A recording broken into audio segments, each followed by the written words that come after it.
नमस्कार, ये all India radio के विदेश प्रसारण प्रभाग की हिंदी सेवा है। इंग्लैंड, पश्चिम यूरोप, दक्षिण पूर्व एशिया, पूर्वी अफ्रीका, मॉरिशस, पश्चिम एशियाई देशों और खाड़ी देशों के लिए लक्षित हिंदी सेवा के इस सोशल मीडिया कार्यक्रम में आप सभी का स्वागत है। पेश है ESD न्यूज मैगजीन।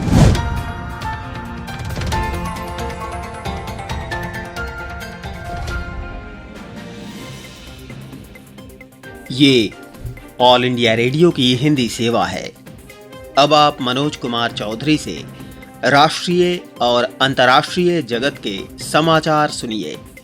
आज सुबह प्रधानमंत्री श्री नरेंद्र मोदी ने वाराणसी में विभिन्न विकासीय परियोजनाओं का वर्चुअल माध्यम से उद्घाटन किया तथा आधारशिला रखी। इन परियोजनाओं की कुल अनुमानित लागत 614 करोड़ रुपए है। इस कार्यक्रम के दौरान प्रधानमंत्री ने इन परियोजनाओं के लाभार्थियों के साथ बातचीत की। वीडियो कॉन्फ्रेंस के माध्यम से इस कार्यक्रम में लगभग 1500 लोगों ने भागीदारी की। इस कार्यक्रम के सजीव प्रदर्शन की व्यवस्था शहर के 6 स्थानों पर बड़ी स्क्रीनों तथा 5 LED वाहनों के माध्यम से की गई। समथ लाइट तथा साउंड शो समेत 16 परियोजनाओं का उद्घाटन किया गया। विश्व भर से इस विरासत स्थल पर पहुंचने वाले पर्यटकों के लिए ये प्रदर्शन एक बड़ा आकर्षण होगा।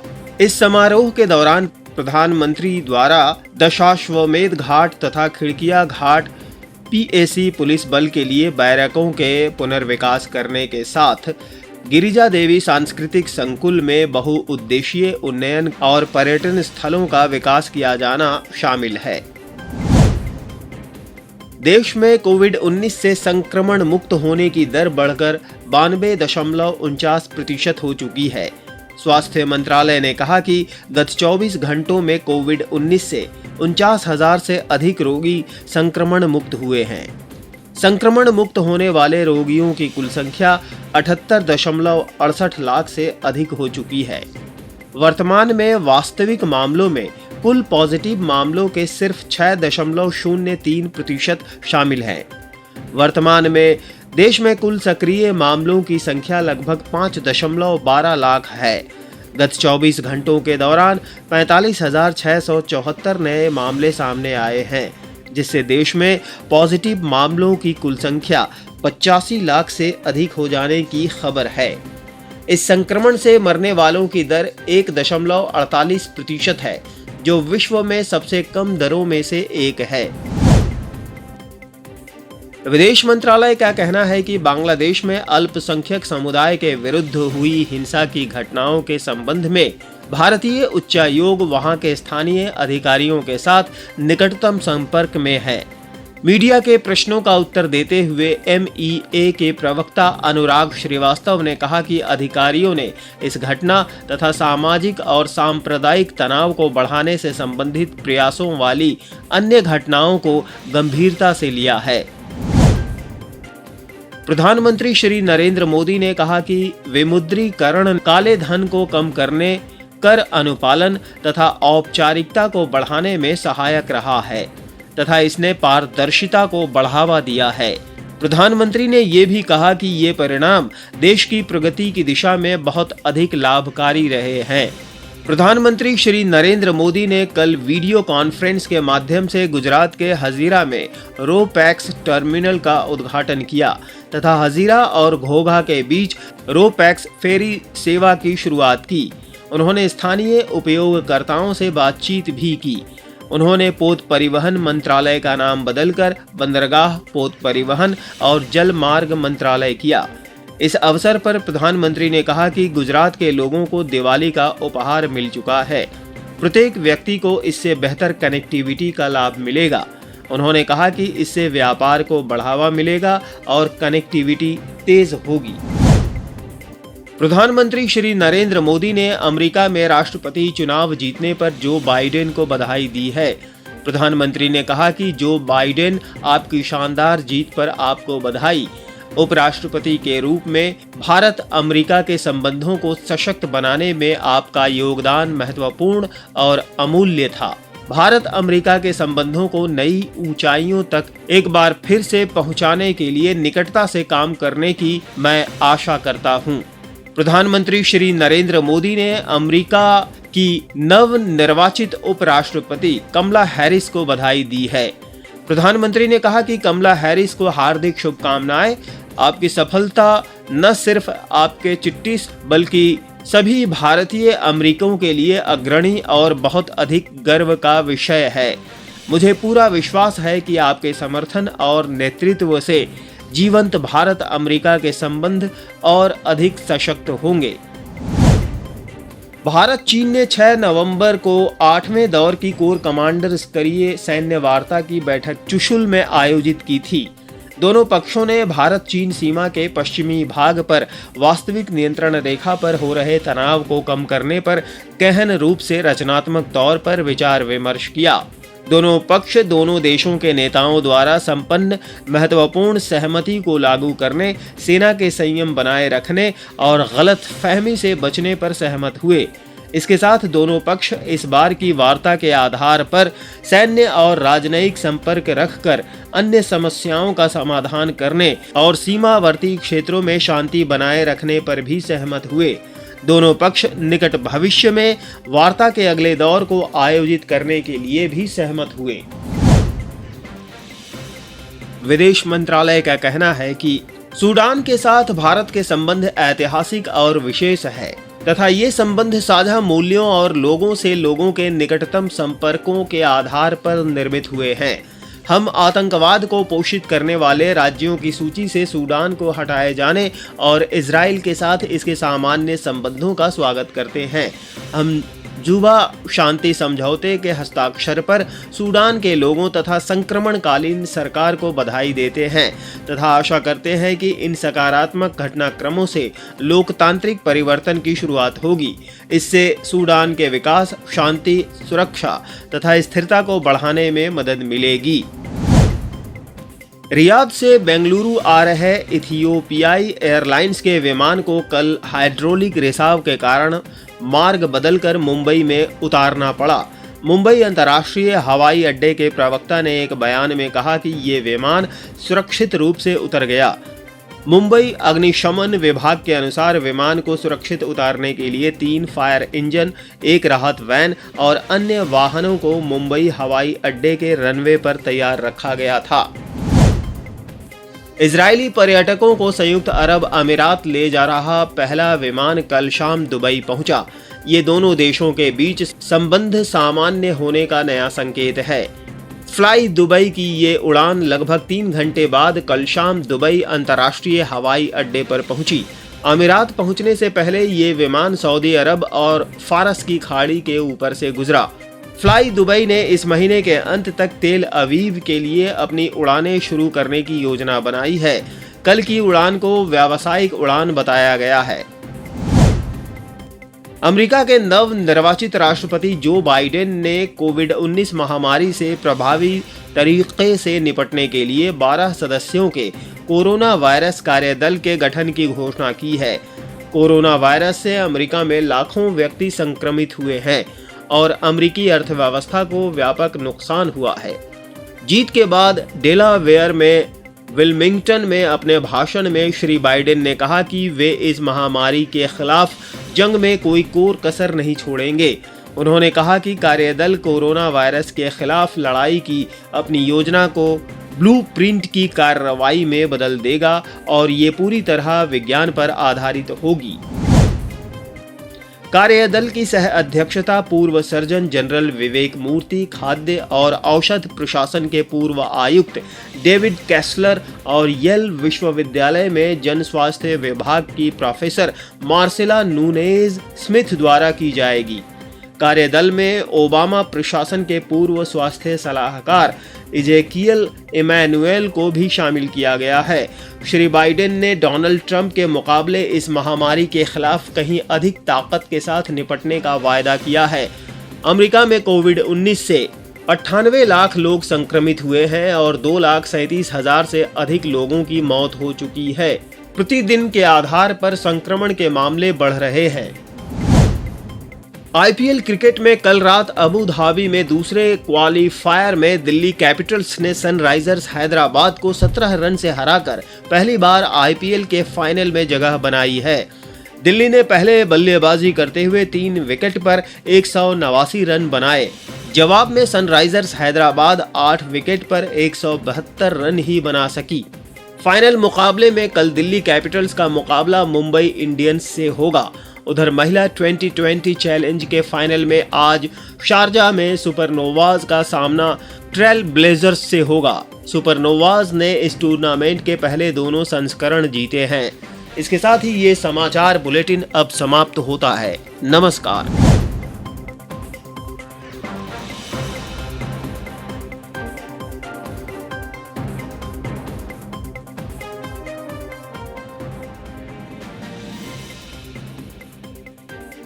सामयिक वार्ता। विषय भारत और इटली के बीच गहराती सक्रियता की संभावना। आलेख डॉक्टर संगमित्रा शर्मा, विशेषज्ञ यूरोपीय सामरिक मामले। वाचन स्वर नीलम मलकानिया। 9 नवंबर 2020 के लिए। यूरोपीय देशों के साथ द्विपक्षीय संबंध स्थापित करना भारत की विदेश नीति का ऐसा लक्ष्य है जिसके बहुत अच्छे परिणाम मिले। हालिया समय में प्रधानमंत्री नरेंद्र मोदी ने डेनमार्क, फिनलैंड और फ्रांस जैसे कई यूरोपीय देशों के साथ द्विपक्षीय सम्मेलन किए हैं, जिनकी वजह से ऐसे समय में यूरोपीय शक्तियों के साथ भारत की सक्रियता बढ़ी है, जब वैश्विक ताकतों के बीच नए सिरे से संतुलन बनाए जाने की जरूरत है। 6 नवंबर 2020 को प्रधानमंत्री मोदी और उनके इतालवी समकक्ष प्रोफेसर ग्यूसेप कोंते के बीच इंटरनेट के माध्यम से वार्ता हुई।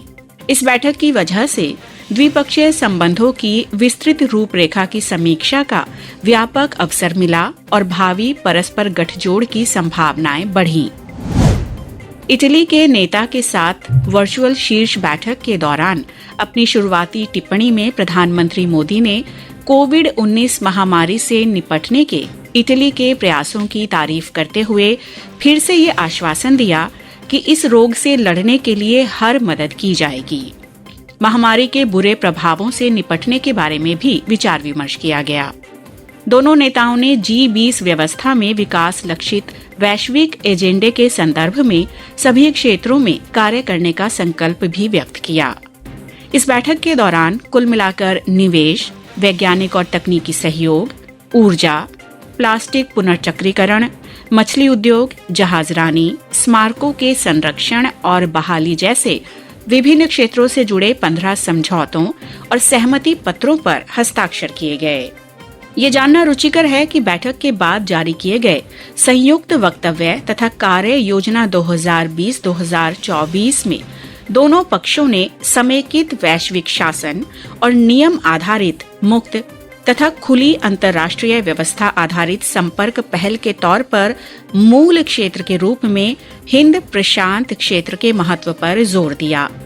ये भी याद रखा जाना चाहिए कि हाल ही में फ्रांस और जर्मनी हिंद प्रशांत क्षेत्र में सहयोग के बारे में अपनी अपनी नीतियों के साथ सामने आए हैं और इस क्षेत्र में सहयोग करने की इटली की इच्छा से भारत को क्षेत्रीय एकता को बढ़ावा देने के साथ साथ यूरोपीय देशों के साथ भी सहयोग बढ़ाने के बहुत से अवसर हासिल होंगे।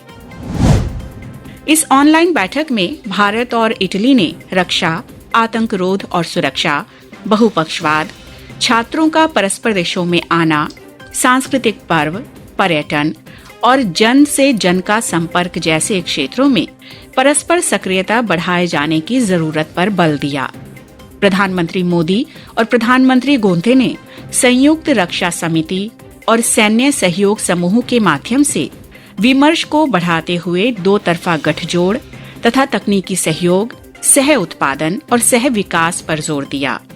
दोनों पक्ष क्षेत्रीय तथा अंतर्राष्ट्रीय मुद्दों पर बहुपक्षीय मंचों पर निकट सहयोग करने के लिए भी राजी हुए, विशेष रूप से G20 तथा संयुक्त राष्ट्र जलवायु परिवर्तन व्यवस्था समझौते और पेरिस समझौते को लागू करने के संदर्भ में।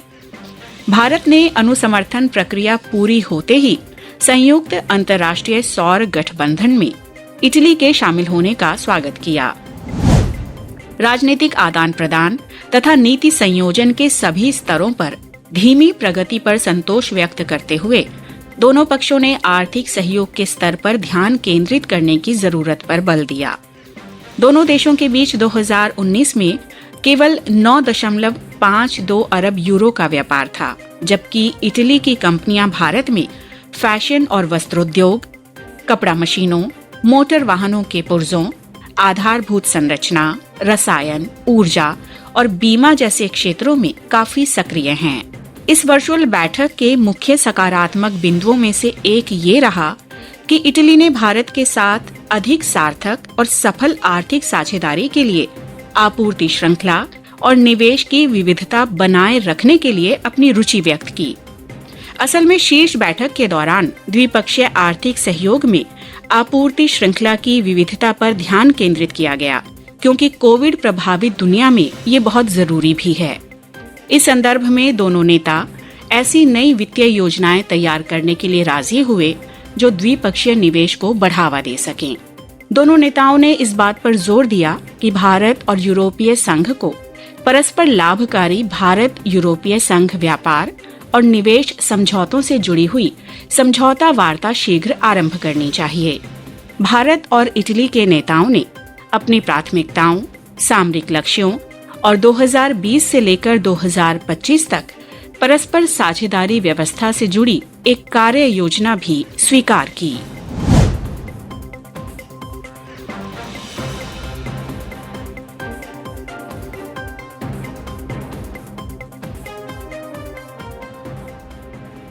ऑल इंडिया रेडियो की ये हिंदी सेवा है।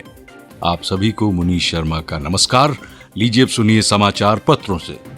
दिल्ली से प्रकाशित हिंदी समाचार पत्रों ने कई विषयों पर संपादकीय लिखे हैं, लेकिन मुख्य रूप से अमेरिकी राष्ट्रपति चुनाव का परिणाम ही उनमें छाया हुआ है।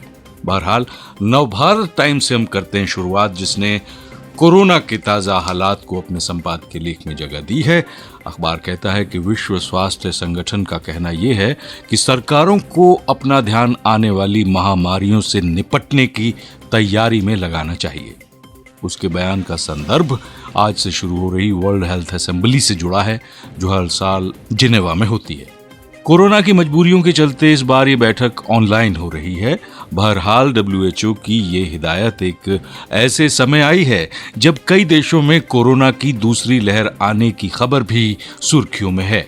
एक महामारी जब पहले से ही लोगों के सर पर मंडरा रही हो, तो आगे की महामारियों का चर्चा करना कुछ अटपटा जान पड़ता है।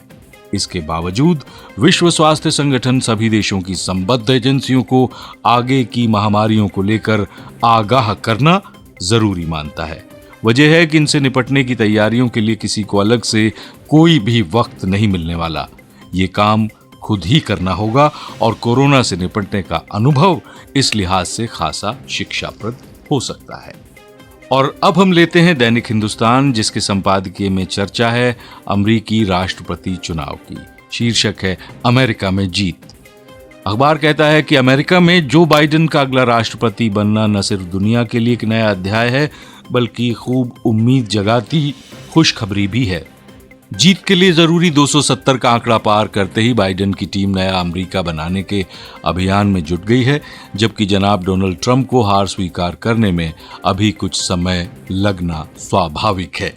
अखबार कहता है कि स्पष्ट संकेत के लिए अमेरिका ही नहीं, पूरी दुनिया ने 4 दिन से ज्यादा इंतजार किया। एक बड़ी आबादी को जहां ट्रंप की जीत का इंतजार था, वहीं ऐसे लोगों की भी संख्या कम नहीं है जो अमेरिका में बदलाव की बाट जोह रहे हैं। कोई शक की बात नहीं, डोनाल्ड ट्रंप ने भी चुनाव में अच्छा प्रदर्शन किया है और बाइडेन को आने वाले दिनों में सीनेट और हाउस में कड़ी राजनीतिक टक्कर झेलनी पड़ेगी। डेमोक्रेट नेता का राष्ट्रपति बनना तय हो गया है, लेकिन डेमोक्रेट पार्टी अभी सीनेट और हाउस में बहुमत के आंकड़े तक नहीं पहुंची है। आने वाले दिनों में अमेरिका का संसदीय गणित स्थिर होने के बाद ही बाइडेन की क्षमता का सही आकलन हो पाएगा। खैर, डेमोक्रेट पार्टी ने 4 साल बाद सत्ता में वापसी की है और ट्रंप का विवाद भरा अध्याय संपन्न होने वाला है। और अखबार कहता है कि एक और बड़ी खुशी की बात यह है कि भारतीय मूल से ताल्लुक रखने वाली कमला हैरिस अमेरिका की उपराष्ट्रपति बनने वाली हैं। अमेरिका के लंबे लोकतांत्रिक इतिहास में आज तक किसी महिला को ये गौरव हासिल नहीं हुआ था। पिछले राष्ट्रपति चुनाव में हिलरी क्लिंटन को हार नसीब हुई थी और लोकप्रिय उम्मीदवार होने के बावजूद वो राष्ट्रपति बनने से वंचित रही थी।